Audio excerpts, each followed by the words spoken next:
মাসুদ কামাল, আপনি কি মনে করেন যে আসলে এই ধরনের ঘটনা বাড়ছে কেন, বন্ধ করা যাচ্ছে না কেন? বন্ধ করার চেষ্টা হচ্ছে না, কাজে বন্ধ হচ্ছে না।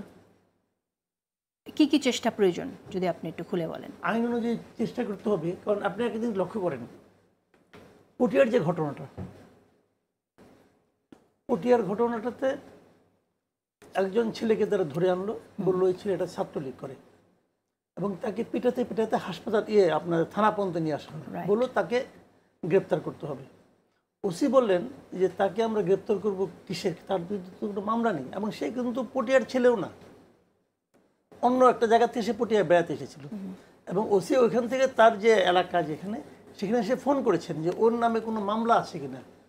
তারাও বলছে তার নামে কোনো মামলা নেই। এখন তার নামে কোনো মামলা নেই, তাকে আমি গ্রেপ্তার করব কেন? এই ছিল বিরোধের জায়গাটা। ছাত্ররা বলেছে, ছাত্র মানে যারা গিয়েছিল ওখানে, তারা বলছে না, গ্রেপ্তার করতে হবে, কারণ সে ছাত্রলীগ করে। এবং ছাত্রলীগ তো করার কোনো স্কোপ না, কারণ ছাত্রলীগ তো নিষিদ্ধ সংগঠন। এখন ছাত্রলীগ করতো, সে কি ছাত্রলীগের পক্ষে ওই মুহূর্তে কোনো মিছিল করছিল? ছাত্রলীগের পক্ষে ওই মুহূর্তে সে কোনো বক্তব্য দিচ্ছিল? সে শহীদ মিনার এলাকায় ছিল, ওখান থেকে তারা ধরে নিয়ে আসছে। এখন এটা কেন করলো না, এটাকে কেন্দ্র করে দুই পক্ষে কথা কাটাকাটি এবং থানায় ভাঙচুর করা হয়েছে। দেখলাম ছবি টবি, থানায় ভাঙচুর করা হয়েছে, পুলিশ লাঠিচার্জ করছে, 19 জন না কজন আহত হয়েছে।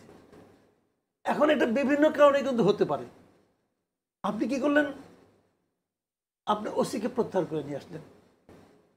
মেসেজটা কি গেল? মেসেজটা গেল, পুলিশকে বলা হলো তুমি এই ওসি যা করেছে তা করো না, তা করলে তোমাকে আমি প্রত্যাহার করে নিয়ে আসবো। আশকারাটা কাদেরকে দেওয়া হলো? না, কিন্তু এই ওসি যে কাজটা করেছে সেটাকে আপনি সমর্থন করেন কিনা? আমার সমর্থন করা না করা কোনো ব্যাপার না এখানে। আমি তো ভাই দূরের থেকে দেখতেছি, আমি ভুলও দেখতে পারি, যা দেখা যায় তাই তো না, এর বাইরেও কিছু থাকতে পারে। করতে পারতো, একটা ইনকোয়ারি কমিটি করতে পারতো, অনেক কিছু করতে পারতো। সেই ঘটনার প্রেক্ষিতে একটা ছেলে, ওর নাম হলো অয়ন, সে ফেসবুকে স্ট্যাটাস দিয়েছে যে পটিয়ার ওসিকে ফাঁসিতে ঝোলানো এখন জায়েজ হয়ে গিয়েছে। আমি একটা স্ট্যাটাস দিলাম আপনার ব্যাপারে যে আপনি এমন এমন প্রশ্ন করেন, আপনাকে ফাঁসিতে ঝোলানো এখন জায়েজ হয়ে গিয়েছে। এটা বলার মাধ্যমে আমি কি কিছু লোককে আপনার বিরুদ্ধে উস্কে দিচ্ছি না? এটা কি একটা ক্রিমিনাল অফেন্স কিনা আপনি আমাকে বলেন। সে অয়ন কিন্তু এলেবেলে কেউ না, সেই যে এনসিপির যে ছাত্র সংগঠন আছে তার যুগ্ম সদস্য সচিব, তার বিরুদ্ধে কোনো অ্যাকশন নেওয়া হয়েছে। এনসিপির আরেকজন লোক, সে বলেছে যে পটিয়া থানাকে এখনো কেন মাটির সঙ্গে গুড়িয়ে দেওয়া হয়নি, মিশিয়ে দেওয়া হয়নি, প্রকাশ্যে লিখছে। তার ব্যাপারে কোনো অ্যাকশন নেওয়া হয়েছে? হয়নি তো নেওয়া। আচ্ছা, আমরা এই ব্যাপারে এগুলি কি আইনের মধ্যে পড়ে না? আপনি বলবেন যে না, আমরা জুলাই বিপ্লবের মাধ্যমে আসছে, আমরা কোনো আইন মানি না। বলতে পারেন ভাই, আপনি আপনার হাতে ক্ষমতা আছে, বলতেই পারেন, কোনো সমস্যা নাই। তাহলে আমাকে তাহলে বলতে হবে যে সে কোনো আইনের শাসন নাই, অথচ একটা আইনের শাসন কায়েম হবে। এই জন্যই তো 8 তারিখে 8ই আগস্ট একটা সরকার গঠিত হয়েছিল। 5 তারিখে শেখ হাসিনা চলে গেল, তারপরে 3 দিন দেশে কোনো সরকার ছিল না। 8 তারিখে একটা 3 দিন কি দেশ চলে নাই? চলছে তো। 3 দিনের মধ্যে আরেকটা গভর্নমেন্ট আনার দরকারটা পড়লো কেন? দরকারটা পড়লো এই কারণে, দেশে তারা একটা আইনের শাসন কায়েম করবে, একটা অথরিটি থাকবে, যে অথরিটি বলবে এই কাজটা ঠিক, এই কাজটা করা যাবে, এই কাজটা করা যাবে না। এটা তো কিছুই বলে না, এটা মুখে কিছু বলে না। যেটা করে সেটা হলো মবের পক্ষে যায়, আশকারা দেওয়া হয়। গভর্নমেন্ট আশকারা দিচ্ছে, মব হচ্ছে। আচ্ছা, আমি আসবো আবারও আপনার কাছে। রাজিকুজ্জামান রতন, আপনি কি তাই মনে করেন যে সরকার মবকে আশকারা দিচ্ছে? দিলে সেটা সরকারের লাভটাকে, সরকার কেন মবকে আশকারা দেবে? ধন্যবাদ। যে ঘটনাগুলো ঘটছে সেটার আইনি ব্যাপার কি আছে, তার রাজনৈতিক প্রতিক্রিয়াটা কি হয় এবং মনন জগতে তার কি প্রভাব পড়ে, 3 দিক থেকে যদি দেখি, তা আইনি ব্যাপারটা হচ্ছে যেটা আবুল কালাম ভাই বললেন যে আইন তো হাতে তুলে নেওয়া যাবে না, আইনের একটা তার গতিটা থাকতে হবে। এই ধরনের ঘটনা কিন্তু আইনের স্বাভাবিকতাটাকে নষ্ট করে দেয় এবং আইনের প্রতি গত 15 বছর এক ধরনের অশ্রদ্ধা ছিল। আইন সবসময় শাসকদের ইচ্ছায় চলেছে, আইন দ্বারা শুধুমাত্র নিপীড়ন করা হয়েছে, আইন মানুষকে সুরক্ষা দেয়নি, এই কথাগুলো কিন্তু গত 15 বছরে মানুষ একভাবে বিশ্বাস করত। সেখান থেকে তো মানুষ মুক্তি পেতে চেয়েছিল, যে কারণে তো আমরা ওই 15 বছরের দুঃশাসন বলি ওটাকে। তো দুঃশাসনের পরে আবার তো একটা শাসন প্রতিষ্ঠা করতে হবে বা সুশাসন প্রতিষ্ঠা করতে হবে। সেই ক্ষেত্রে যদি এবার আইনকে আমরা না মানি অথবা আইনকে কাজ করতে না দিই, তাহলে কিন্তু আগে যেমন গায়ের জোরের আইন ছিল ক্ষমতায় থেকে, এখনও আমাদের কিন্তু দলবদ্ধ হয়ে একটা জোর প্রতিষ্ঠা করার জায়গায় চলে যাব। এটা আমাদের এই জন্য বলছে, একটা আইনের শাসনের একটা ব্যত্যয় হচ্ছে, যে মব সবসময় মানে আইনের শাসনকে চ্যালেঞ্জ করে ফেলে।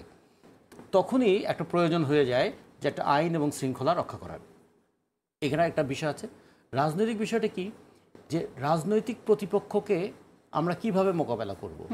রাজনৈতিক প্রতিপক্ষ যেমন যেমন কাজ করেছেন আমি কি তেমন তেমন কাজ করব, নাকি যেমন যেমন কাজ করেছেন তার কারণে তার বিরুদ্ধে যে ক্ষোভ ছিল আমরা তাকে মানে শেষ পর্যন্ত এমন একটা চূড়ান্ত মুখোমুখি জায়গায় দাঁড়িয়েছি, আমরা জীবন এবং রক্তের বিনিময়ে তাকে উচ্ছেদ করেছি।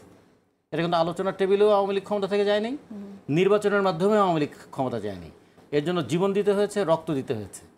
তাহলে জীবন এবং রক্ত দিয়ে যে দুঃশাসনকে আমরা মোকাবেলা করলাম বা যে দুঃশাসনকে আমরা উচ্ছেদ করলাম বললাম, এখন কি মানুষ তাহলে আবার মনে করবে আমরা একটা রাজনৈতিক আর একটা ভয়ের সংস্কৃতির মধ্যে পড়ে গেলাম?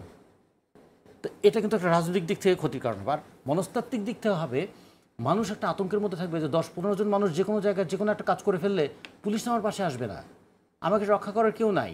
কারণ এই 10-15 জন, 20 জন, 50 জন, 100 জন মানুষ হই হই করে যদি কোথাও চলে আসে, আমার সুরক্ষা কোথায়? মানুষ কিন্তু আর একটা অসহায়ের মধ্যে পড়ে যাবে। একসময় আমরা একটা ভয়ের সংস্কৃতির কথা বলেছিলাম, একসময় বলেছিলাম যে এখন পথ চলতে ভয়, কথা বলতে ভয়, এমনকি যা চিন্তা করি তা প্রকাশ করতে কিন্তু ভয়। আমরা যদি সেরকম একটা ঘটনাগুলো বিশ্লেষণ করি, প্রত্যেকটা ঘটনা কিন্তু ডিফারেন্ট, এক একটা ঘটনা এক এক রকম। পাটগ্রামে যে ঘটনাটা, সেটা আপনি জানেন যে সেখানে দলীয় সম্পৃক্তির একটা ব্যাপার আছে, তারা গিয়ে সেখান থেকে থানা থেকে উদ্ধার করছে তাদের কর্মীকে। আবার আমরা পটিয়ার যে ঘটনাটা, সেটা আবার অন্যরকম একটি ঘটনা। তো সেক্ষেত্রে আপনার কি মনে হয় যে সরকার কি, যে সরকারের শক্তিই তো এখানে যে আপনার রাজনৈতিক দলগুলো তাদেরকে সমর্থন দিয়েছে, সেই জায়গায় কি সরকার আসলে ঐক্যবদ্ধ রাখতে পারেনি দলগুলোকে, বা সম্পূর্ণ সাপোর্ট পাচ্ছে না রুট লেভেলেও? প্রত্যেকটা ঘটনা আলাদা, কিন্তু প্রত্যেকটা ঘটনার প্রবণতাটা এক। প্রবণতা এক, যে আমরা যদি একসাথে হই থানা কিচ্ছু না, আমরা যদি একসঙ্গে কোনো একটা কাজ করতে পারি, কিছু মানুষ যদি একসঙ্গে কোনো একটা কাজ করতে পারি, কেউ আমাদের কিছু করতে পারবে না।